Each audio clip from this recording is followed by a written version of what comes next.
ক্বালান নাবিয়্যু সাল্লাল্লাহু আলাইহি ওয়াসাল্লাম লা ঈমানা লিমান লা আমানাতা লাহু। নবীজি বলেন, যার মধ্যে আমানতদারিতা নাই তার মধ্যে ঈমান নাই।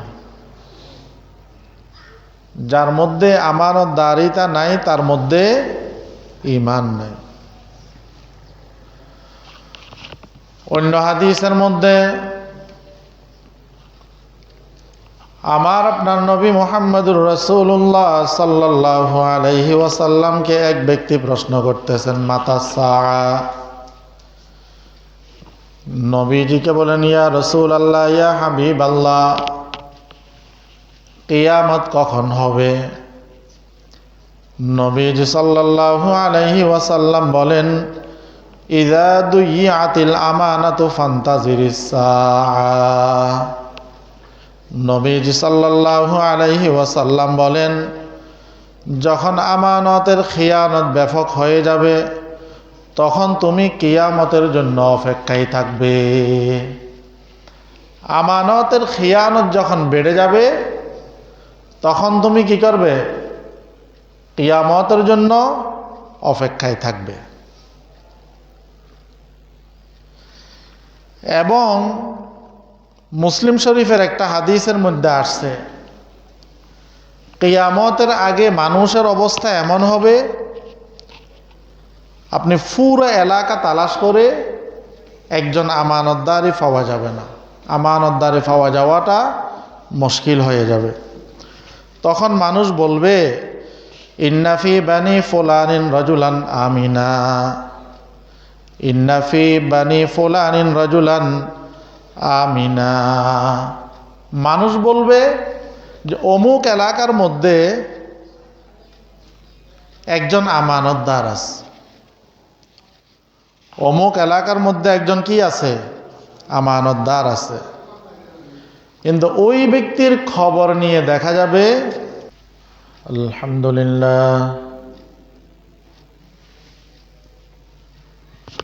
আলহামদুলিল্লাহ নাহমাদুহু ওয়া নাস্তাঈনুহু ওয়া নাস্তাগফিরুহু ওয়া নু'মিনু বিহি ওয়া নাতাওয়াক্কালু আলাইহি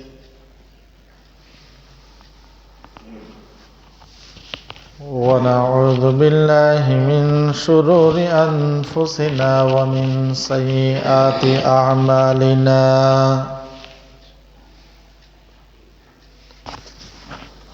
من يهد الله فلا مضل له ومن يضلله فلا هادي له ونشهد أن لا إله إلا الله وحده لا شريك له ونشهد أن سيدنا وحبيبنا ومولانا محمدا عبده ورسوله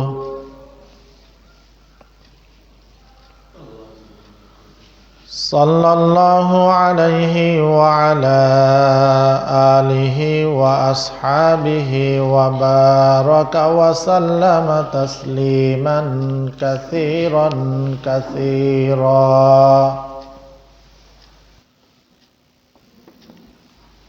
أما بعد فأعوذ بالله من الشيطان الرجيم.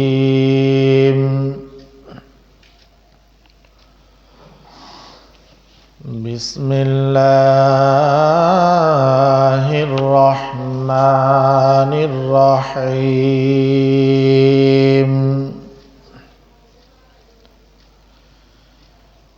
إن الله يأمركم أن تؤدوا الأمانات إلى أهلها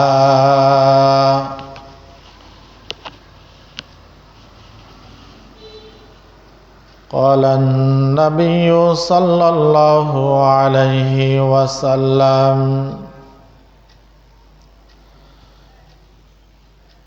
آية المنافق ثلاث إذا حدث كذب وإذا وعد أخلف وإذا اؤتمن خان. وقال النبي صلى الله عليه وسلم إذا ضيعت الأمانة فانتظر الساعة.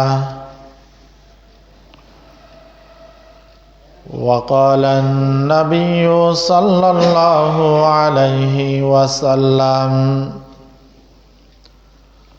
لا إيمان لمن أمانة له، أو كما قال النبي عليه الصلاة والسلام.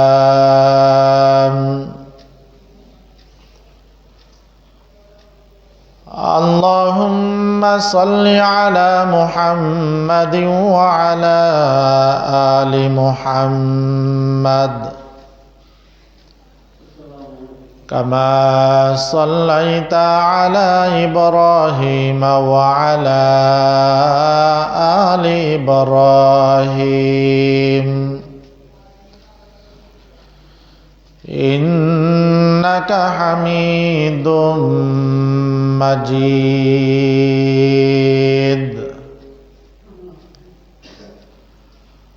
اللهم بارك على محمد وعلى آل محمد كما باركت على إبراهيم وعلى آل إبراهيم إنك حميد مجيد.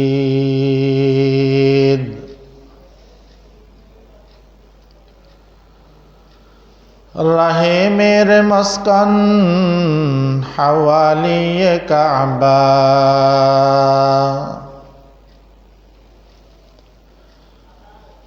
रहे मेरे मस्कन हवाली काबा, बने मेरे मदफन दियारे मदीना, बने मेरे मदफन दियारे मदीना।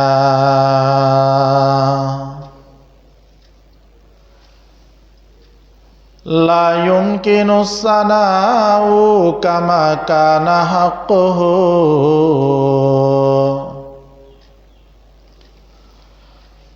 ला युमकिनु सनाउ कमा काना हक़्क़ुहु, बादद खुदा बुजुर्ग तो ही किस्सा मुख्तसर। अल्हम्दुलिल्लाह, महान रब्बुल आलमीনের দরবারে অসংখ্য অগণিত শুকরিয়া যে মহান রব্বুল আলামিন আমাদেরকে রজব মাসের 19তম তারিখ তৃতীয়তম জুমায় জুমার নামাজ পড়ার উদ্দেশ্যে মসজিদে আসার বসার যার যতটুকু সম্ভব হয়েছে ইবাদত বন্দেগী করার পর প্রতি জুমার নিয়েই সংক্ষিপ্ত সময় কিছু কথা বলার নিয়তে, শোনার নিয়তে আল্লাহ রব্বুল আলামিন আমাদেরকে একত্রিত হওয়ার তৌফিক দান করেছেন। এই জন্যে মহান রব্বুল আলামিনের দরবারে কালিমাতুশ শুকর আদায় করি, সকলে বলি আলহামদুলিল্লাহ। লক্ষ কোটি দরুদ ও সালামের হাদিয়া তাজদার মদিনা সৈয়দুল মুরসালিন ইমামুল আম্বিয়া খাতামান নবিয়্যিন রাহমাতুল লিল আলামিন জনাব মুহাম্মদুর রাসূলুল্লাহ সাল্লাল্লাহু আলাইহি ওয়াসাল্লামের উপর আমি খুতবার শুরুতে কোরআনুল কারীমের সূরা নিসার ৫৮ নম্বর আয়াতে কারিমার কিছু অংশ তেলাওয়াত করেছি।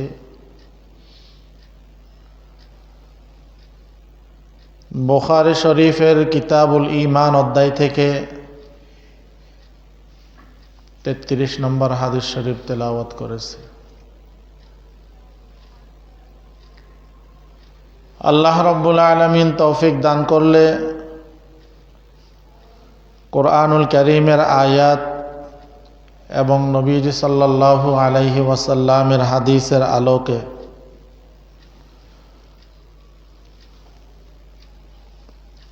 আমানতের খিয়ানত সম্পর্কে কিছু কথা বলার নিয়ত করেছি, কিছু কথা বলার চেষ্টা করব। ওয়ামা তৌফিক ইল্লা বিল্লাহ।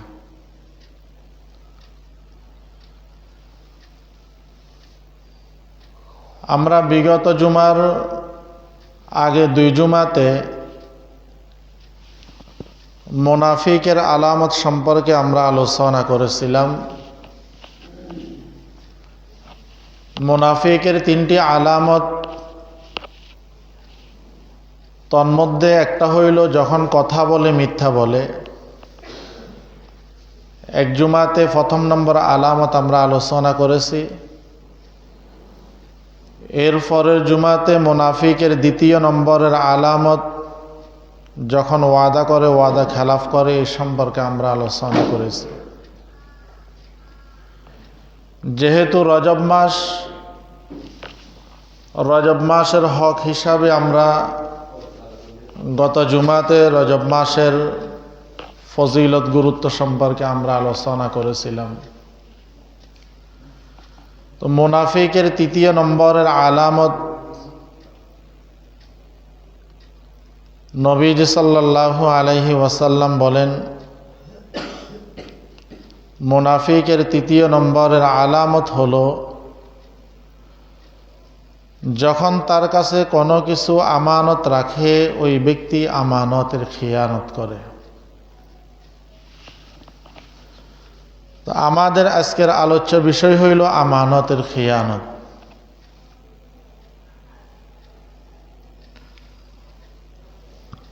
আমরা মনে করি নামাজ, রোজা, হজ, যাকাত ইত্যাদি বড় বড় কয়েকটি আমল করতে পারলে আমরা নাজাত পেয়ে যাব। এই ধারণাটা আমাদের ভুল। নাজাত পাইতে হলে, মুক্তি পাইতে হলে আরো কিছু আমল আছে, ছোট ছোট কিছু আমল আছে। এই আমলগুলো আমাদেরকে করতে হবে।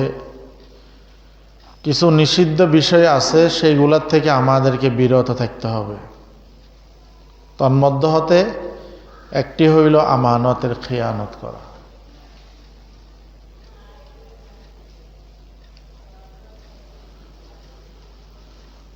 আল্লাহ রাব্বুল আলামিন কোরআনুল কারীমের মধ্যে এরশাদ করতেছেন, ইন্নাল্লাহা ইয়া'মুরুকুম আন তুআদ্দুল আমানাতি ইলা আহলিহা।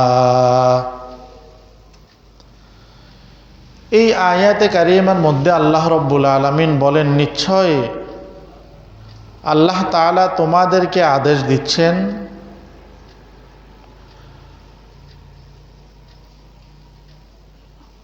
আমানত সমূহ তার হকদারের কাছে পৌঁছে দেওয়ার জন্য।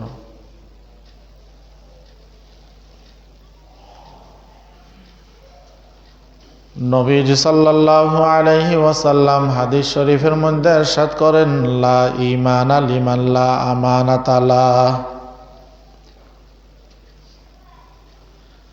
ইসলামের দৃষ্টিতে আমানতের খিয়ানত করা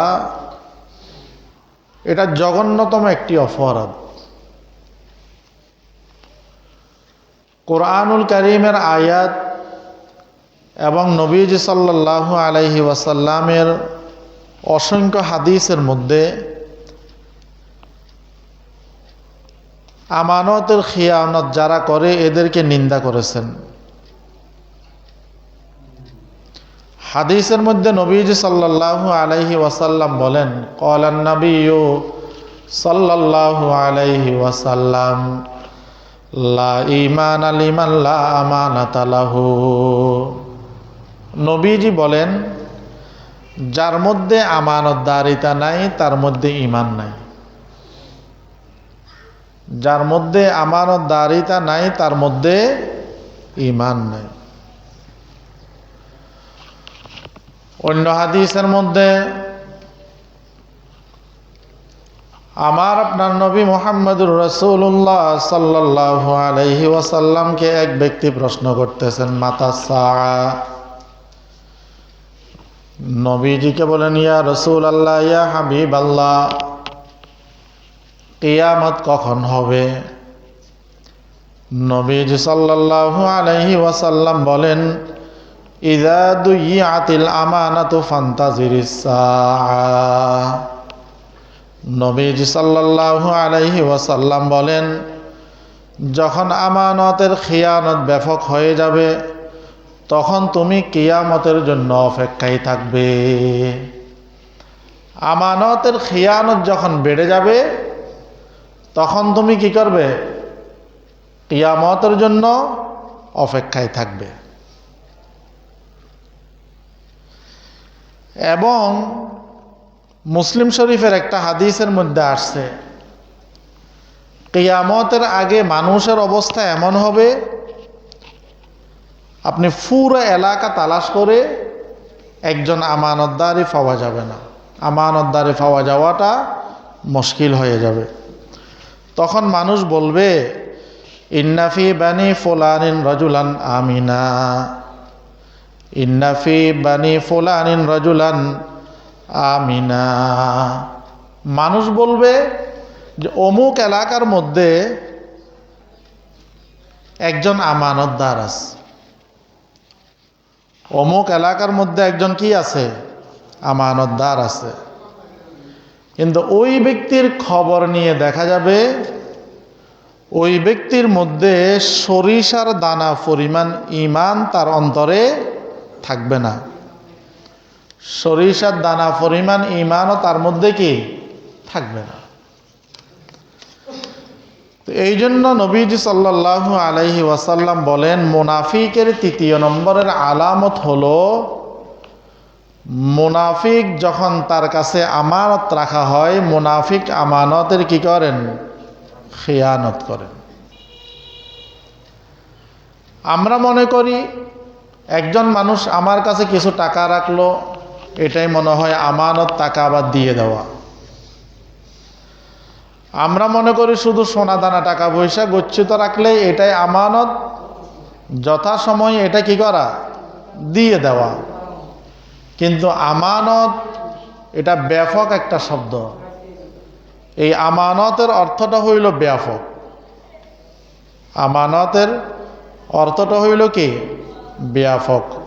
যেমন আমাদের শরীরের অঙ্গ প্রত্যঙ্গ যেগুলো আছে, এগুলা আল্লাহ রাব্বুল আলামিনের পক্ষ থেকে আমাদের কাছে আমানত। এগুলা আল্লাহ রাব্বুল আলামিনের পক্ষ থেকে আমাদের কাছে কি? আমানত। এই আমানত সম্পর্কে আল্লাহ রাব্বুল আলামিন আমাদেরকে জিজ্ঞাসিত করবেন। ক্বালা রাসূলুল্লাহ সাল্লাল্লাহু আলাইহি ওয়াসাল্লাম, লা তাজুলু কদমু ইবনে আদম ইয়াউমাল কিয়ামা মিন ইনদি রাব্বিহি হাত্তা ইউসআলা আন খামস, আন উমরিহি ফীমা আফনা, ওয়া আন শাবাবিহি ফীমা আবলা, ওয়া মালিহি মিন আইনা ইকতাসাবা, ওয়া ফীমা আনফাকাহু, ওয়া মাযা আমিলা ফীমা আলিমা। নবীজি বলেন যে আল্লাহ রাব্বুল আলামিন কিয়ামতের দিন বনি আদমকে তার জায়গা থেকে এক কদম সামনে এক কদম পিছনে যাওয়ার কি দিবেন না? সুযোগ দিবেন না, যতক্ষণ পর্যন্ত 5টি প্রশ্নের উত্তর দিবেন না। নবীজি সাল্লাল্লাহু আলাইহি ওয়াসাল্লাম বলেন, 1 নম্বর প্রশ্ন থাকবে, আন উমরিহি ফীমা আফনা। আল্লাহ রাব্বুল আলামিন আমাকে আপনাকে 60-70 বছরের যে হায়াত দিয়েছেন এটা আমানত। এই আমানত সম্পর্কে আল্লাহ রব্বুল আলামিন আমাদেরকে জিজ্ঞাসা করবেন, ও আমার বান্দা বান্দিরা, আমি যে তোমাদেরকে 60 বছর 70 বছর 40 বছরের একটা সময়সীমা দিয়ে যে আমি যে তোমাকে দুনিয়ার মধ্যে পাঠাইছি, এই সময়টা তুমি কিভাবে ব্যয় করেছো? নবীজি সাল্লাল্লাহু আলাইহি ওয়াসাল্লাম বলেন, এরপরে প্রশ্ন থাকবে ওয়ান শাবাবিহি ফিমা আবলা, পুরা হায়াত সম্পর্কে প্রশ্ন করবে। এরপরে আমাদের যৌবনকাল সম্পর্কে আল্লাহ রব্বুল আলামিন কি করবেন? প্রশ্ন করবেন। ওয়া মালিহি মিন আইনা ইকতাসাবাহু ওয়া ফিমা আনফাকা, এরপরে আল্লাহ রব্বুল আলামিন প্রশ্ন করবেন, ও আমার বান্দা বান্দিরা, তোমরা দুনিয়ার মধ্যে যে সম্পদ অর্জন করেছো, টাকা পয়সা অর্জন করেছো, জায়গা জমিনের মালিক হইছ, অনেক কিছুর যে মালিক হইছ, ক্ষমতার মালিক হইছ, এই যে তুমি যাহা কিছুর মালিক হইছ, এটা কি বৈধভাবে মালিক হইছ না অবৈধভাবে মালিক হইছ? তুমি যে কামাই রুজি করতেছ, তুমি যে ইনকাম করতেছ, ব্যবসা বাণিজ্য করতেছ, এই যে ইনকাম করতেছ, তোমার এই ইনকামটা হালালভাবে ছিল না হারামভাবে ছিল? এই প্রশ্নের উত্তর যতক্ষণ দিবে না, ততক্ষণ পর্যন্ত এক কদম সামনে পিছনে যাওয়ার সুযোগ নাই। এরপরে নবীজি সাল্লাল্লাহু আলাইহি ওয়াসাল্লাম বলেন, ওয়াফিমা আনফাকা, নবীজি সাল্লাল্লাহু আলাইহি ওয়াসাল্লাম বলেন, আল্লাহ রাব্বুল আলামিন প্রশ্ন করবেন, ও বান্দা, তুমি তো অনেক টাকা পয়সার মালিক হইছিলা, তুমি তো চেয়ারের মালিক হইছিলা, তুমি তো ক্ষমতার মালিক হইছিলা, তুমি তো গাড়ির মালিক বাড়ির মালিক হইছিলা। এই গাড়ি বাড়ির মালিক হওয়ার পর, এই টাকা পয়সার মালিক হওয়ার পর, এইগুলা তুমি কিভাবে ব্যয় করেছ? তুমি যে চেয়ারের মালিক হইছ, এই চেয়ারের মালিক হওয়ার পরে তুমি এই চেয়ারটা কোন দিকে ব্যবহার করেছ? নবীজি সাল্লাল্লাহু আলাইহি ওয়াসাল্লাম বলেন, ওয়ামাযা আমিলা ফিমা আলিমা। 5 নম্বরের প্রশ্ন থাকবে, নবীজি সাল্লাল্লাহু আলাইহি ওয়াসাল্লাম বলেন যে আল্লাহ রব্বুল আলামিন তোমাকে যে জ্ঞান দিয়েছেন, ওই জ্ঞান অনুযায়ী, যে ইলম তোমাকে আল্লাহ রব্বুল আলামিন দান করেছেন, ওই ইলম অনুযায়ী তুমি কতটুকু আমল করেছো? ওই ইলম অনুযায়ী তুমি কতটুকু কি করেছো? আমল করেছো। তো বলতে চাইছিলাম, আমাদের শরীরের অঙ্গ প্রত্যঙ্গ, এটা আল্লাহ রব্বুল আলামিনের পক্ষ থেকে আমানত। চোখ, এটা আল্লাহ রব্বুল আলামিনের পক্ষ থেকে আমানত। এই চোখ দিয়ে আমাদেরকে দেখার জন্য নিয়ামত দিয়েছেন। এখন এই চোখ আমরা কোন দিকে ব্যবহার করছি? ভালো দিকে ব্যবহার করলে আমানতদারিতা রক্ষা করলাম, খারাপ দিকে যদি ব্যবহার করি আমানতের খিয়ানত করলাম। কারণ চক্ষু এটা বহুত বড় আমানত, এটা আল্লাহ রব্বুল আলামিনের পক্ষ থেকে বহুত বড় নিয়ামত। যেই ব্যক্তিটার চক্ষু নাই, ওই ব্যক্তি বুঝে যে চোখের কত বড় দাম। যেমন গত কিছুদিন আগে ওসমান হাদি নামে যেই ভাইটা এন্তেকাল করেছেন, তার একটা ভিডিও দেখলাম যে একজন জুলাই যোদ্ধার সাথে তার যখন সাক্ষাৎ হলো, তো ওই জুলাই যোদ্ধা তার চোখ অন্ধ হয়ে গেছে। তখন তার সাথে কথা বলতে বলতে সে বলল, ভাই, আমার এই 2 চোখটা যদি আমাকে ফিরিয়ে দিতেন, তাহলে আমি আমার এই 2 চোখ দিয়ে আমি আমার মাকে একবার দেখতাম। তাহলে বোঝা গেল চোখ এটা বহুত বড় আমানত, বহুত বড় নিয়ামত। চক্ষু এটা বহুত বড় কি নিয়ামত এবং আমানত। এটা দিয়ে যদি ভালো দেখি, তো আল্লাহ রব্বুল আলামিন যে আমানত দিয়েছেন, সে আমানতদারি রক্ষা হলো। আর এটা যদি ভুল পথে ব্যবহার করি, আমানতের খেয়ানত করলাম, এটার জন্য আল্লাহ রব্বুল আলামিনের দরবারে জবাবদিহিতা করা লাগবে। কথা বলার শক্তি আল্লাহ রব্বুল আলামিন আমাকে আপনাকে দিয়েছেন, এটা আল্লাহর পক্ষ থেকে আমাদের কাছে আমানত। আল্লাহর পক্ষ থেকে আমাদের কাছে আমানত। এই জবান যদি আমরা ভালো পথে ব্যয় করি, তো আমানতের আমানতদারি রক্ষা করলাম। আর এই জবান যদি আমরা ভুল পথে ব্যয় করি, মিথ্যা পথে ব্যয় করি, তো আমানতের কি করলাম? খেয়ানত করলাম। নবীজি সাল্লাল্লাহু আলাইহি ওয়াসাল্লামকে প্রশ্ন করেন, ইয়া রাসূলুল্লাহ, ইয়া হাবিবাল্লাহ, মা আকসারু মা ইউদখিলুন নাসান নার।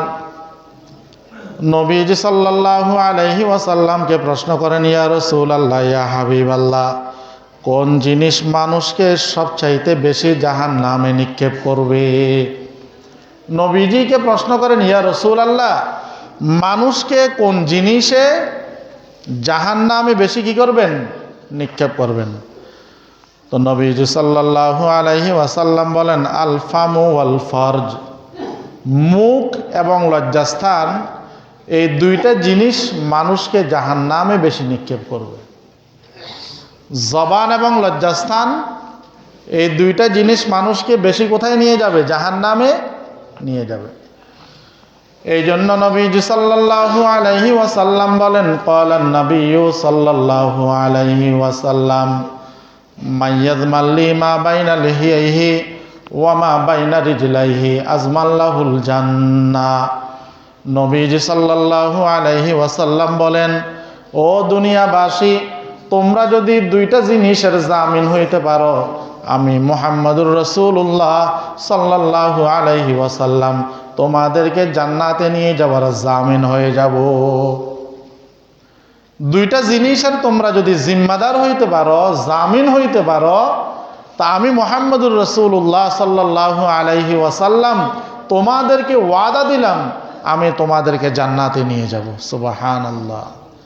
ওই দুইটা জিনিস, একটা হইল জবান আর একটা হইল লজ্জাস্থান। তো সাহাবী প্রশ্ন করার পর নবীজি বলেন, মানুষকে বেশি জাহান্নামে নিক্ষেপ করবে দুইটা বস্তু, একটার নাম হইল জবান, জিহ্বা, আর একটার নাম হইল লজ্জাস্থান। এই জন্য জবানের হেফাজত করা, জবানের হেফাজত করা। ক্বালান নাবিয়্যু সাল্লাল্লাহু আলাইহি ওয়াসাল্লাম, আলহামদুলিল্লাহি তামলাউল মিজান ওয়া সুবহানাল্লাহি ওয়ালহামদুলিল্লাহি তামলানি মা বাইনাস সামাওয়াতি ওয়াল আরদ। নবীজি সাল্লাল্লাহু আলাইহি ওয়াসাল্লাম বলেন, কোন ব্যক্তি যদি বলেন আলহামদুলিল্লাহ, এই আলহামদুলিল্লাহ বলার দ্বারাই নবীজি সাল্লাল্লাহু আলাইহি ওয়াসাল্লাম বলেন, আল্লাহ পাক রব্বুল আলামিন ওই ব্যক্তিকে এমন নেকি দান করবেন, যেই নেকিটা মিজানের পাল্লাকে একেবারে ভারী করে ফেলবেন। ওয়া সুবহানাল্লাহি ওয়াল হামদুলিল্লাহি তামলানি মা বাইনাস সামাওয়াতি ওয়াল আরদ। আর কোন ব্যক্তি যদি সুবহানাল্লাহ এবং আলহামদুলিল্লাহ বলে, তো আল্লাহ রব্বুল আলামিন ওই ব্যক্তিকে নেকি দিয়া আসমান এবং জমিনের মধ্যখান ভর্তি করে দিবেন। সুবহানাল্লাহ।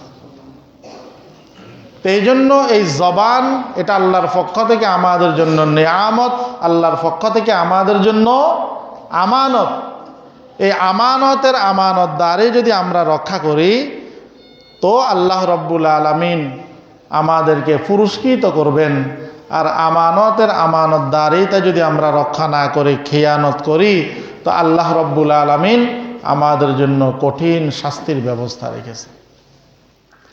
অন্য হাদিসের মধ্যে নবীজি সাল্লাল্লাহু আলাইহি ওয়াসাল্লাম বলেন, তাসবিহাতুন ওয়াহিদাতুন খায়রুম মিনাদ দুনিয়া ওয়া মা ফিহা। একবার সুবহানাল্লাহ বলা, একবার আলহামদুলিল্লাহ বলা, একবার আল্লাহু আকবার বলা, নবীজি সাল্লাল্লাহু আলাইহি ওয়াসাল্লাম বলেন, এই সুবহানাল্লাহ, আলহামদুলিল্লাহ, আল্লাহু আকবার, লা ইলাহা ইল্লাল্লাহ, এই এক একটা তসবিহকে যদি এক পাল্লার মধ্যে রাখা হয়, আর দুনিয়ার সব কিছুকে যদি আরেক পাল্লার মধ্যে রাখা হয়, দুনিয়ার সব কিছুর থেকে ওই তসবির পাল্লাটা ভারী হবেন। বলেন সুবহানাল্লাহ।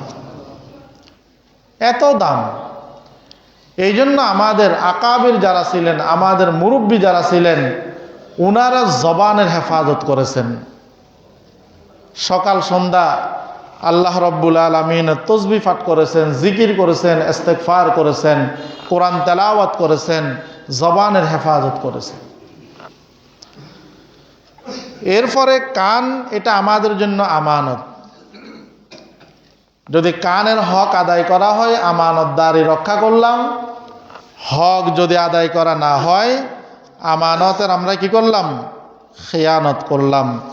চলার মতো শক্তি, এটা আল্লাহ রব্বুল আলামিনের পক্ষ থেকে আমাদের জন্য আমানত। আমরা যদি সঠিক পথে চলি, হেঁটে হেঁটে যদি ভালোর দিকে যাই, তা আমরা আমানত রক্ষা করলাম। আর যদি আমরা ভুল পথে যাই, গুনাহের পথে যাই, তো আমরা কি করলাম? আমানতের খেয়ানত করলাম। এই যে আমাদের কপাল, এটাও আল্লাহ রব্বুল আলামিনের পক্ষ থেকে আমাদের জন্য আমানত। আমানতের খেয়ানত করা যাবে না। এই কপাল আল্লাহ রব্বুল আলামিন দিয়েছেন তার কুদরতি কদমে সিজদা দেওয়ার জন্য। এখন এই কপাল যদি আমি যেখানে সেখানে ঠেকাই, বটগাছ দেখলেও ঠেকাইলাম, কোথাও পাথর দেখলেও ঠেকাইলাম, কবর দেখলেও ঠেকাইলাম, মাজার দেখলেও ঠেকাইলাম, ফিরসাবকে দেখলেও ঠেকাইলাম, হ্যাঁ, নেতার সামনে গিয়েও ঠেকাইলাম, এটা আমানতের খিয়ানত। আমানতের কি? খিয়ানত। তো এই আমানতের খিয়ানত করা যাবে না, আমানতের খিয়ানত করা যাবে না। এই জন্য নবীজি সাল্লাল্লাহু আলাইহি ওয়াসাল্লাম বলেন, মুনাফিকের 3 নম্বরের আলামত হলো তার কাছে যখন কেউ আমানত রাখে, আমানতের কি করে? খেয়ানত করে। তো বুঝলাম আমানত শুধু এটা কেউ আমার কাছে টাকা রাখলো, স্বর্ণ অলংকার রাখলো, এটা আমানত না। শুধু এতটুকু আমানত না, আমানত শব্দের অর্থটা হইল ব্যাপক। দুনিয়ার যাহা কিছু আছে, এই যে দুইজন মানুষ কথা বলতেছে, কথা বলার ফাঁকে ফাঁকে মাঝে মাঝে একটু পিছনে দেখে, ডাইনে দেখে, বামে দেখে, কেউ আমার কথাটা শুনতেছে কিনা। নবীজি সাল্লাল্লাহু আলাইহি ওয়াসাল্লাম বলেন, এই কথাটাও আমানত। এই কথাটাও কি? আমানত।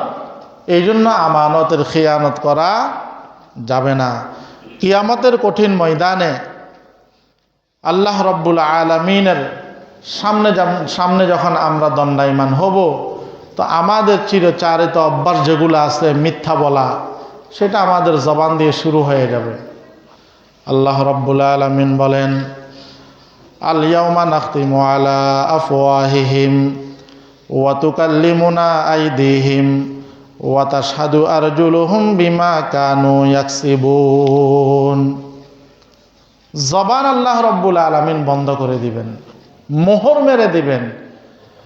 তখন আল্লাহ রব্বুল আলামিনের সাথে আমাদের হাত কথা বলবেন। রব্বুল আলামিন, এই হাত দিয়ে আমি দুর্বলের উপর জুলুম করেছি, এই হাত দিয়ে আমি অবৈধ সম্পদ ধরেছি, এই হাত দিয়ে আমি এই করেছি, সেই করেছি। আমার পা সাক্ষী দিবে রব্বুল আলামিন, এই পা দিয়ে হেঁটে হেঁটে আমি খারাপ পথে গিয়েছি, ভালো পথে গিয়েছি। এক কথায় আল্লাহ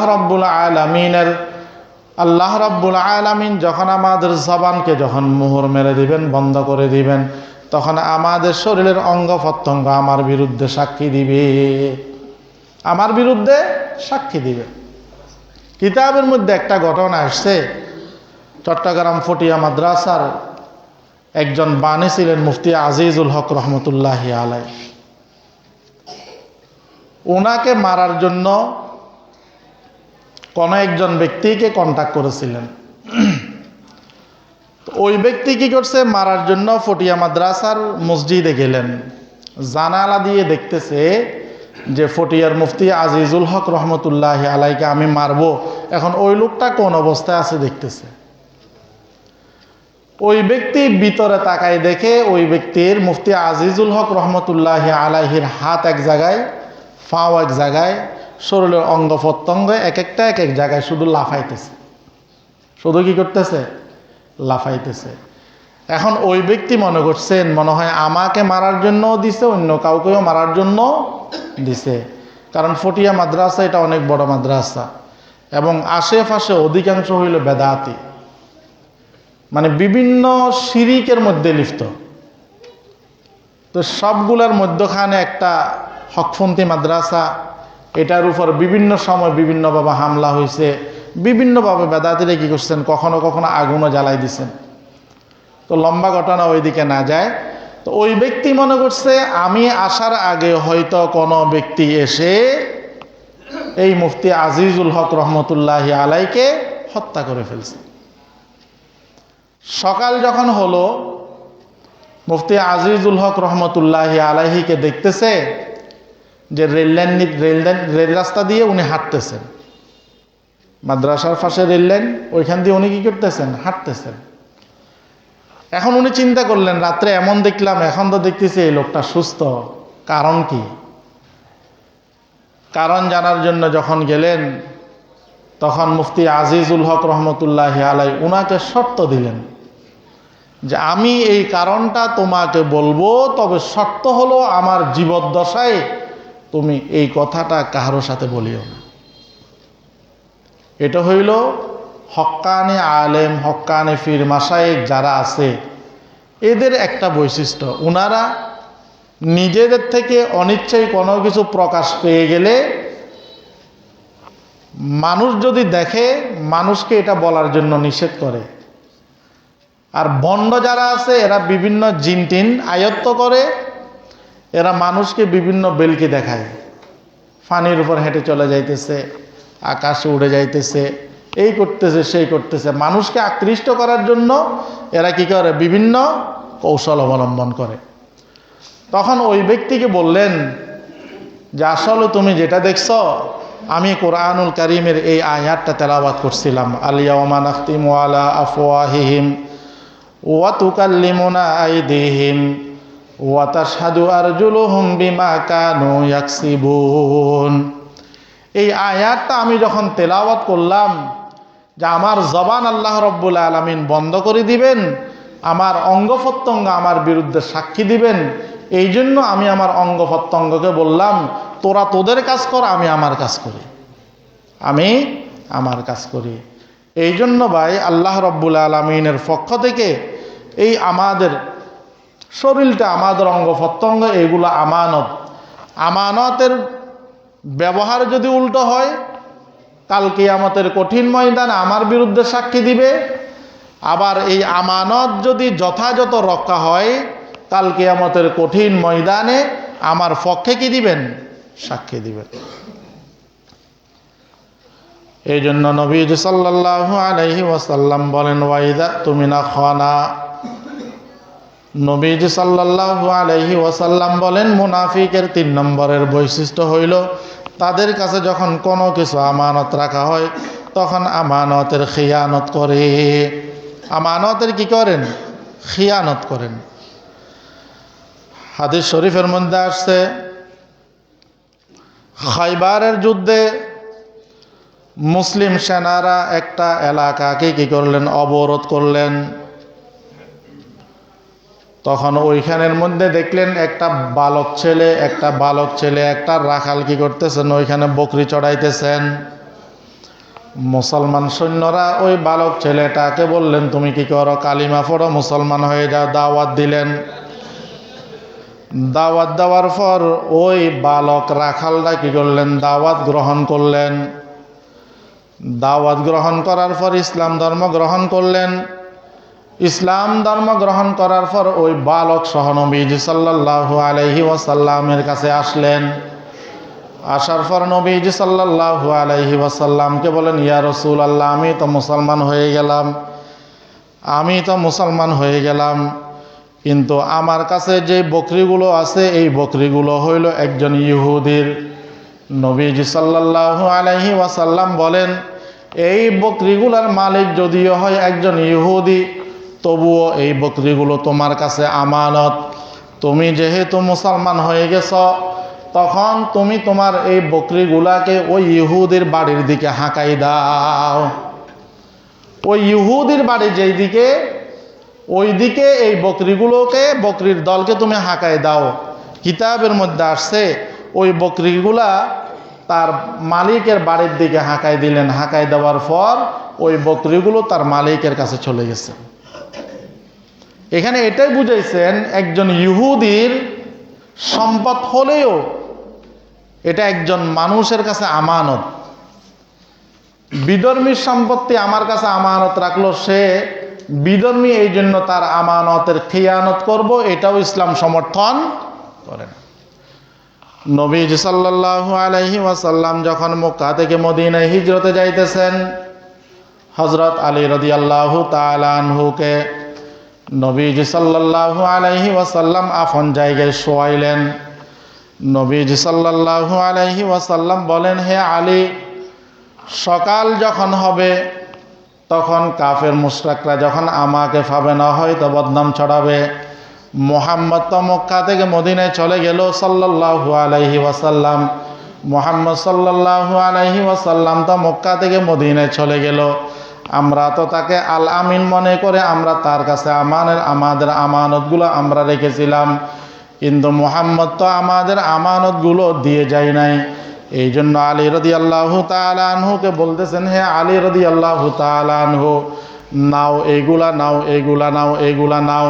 একেবারে নাম ঠিকানা লিখে লিখে হযরত আলী রাদিয়াল্লাহু তাআলা আনহুকে নবীজি সাল্লাল্লাহু আলাইহি ওয়াসাল্লামের কাছে যে আমানতগুলো বিধর্মীদের ছিল, ওই আমানতগুলো সবগুলো হযরত আলী রাদিয়াল্লাহু তাআলা আনহুকে বুঝাই দিয়েছেন।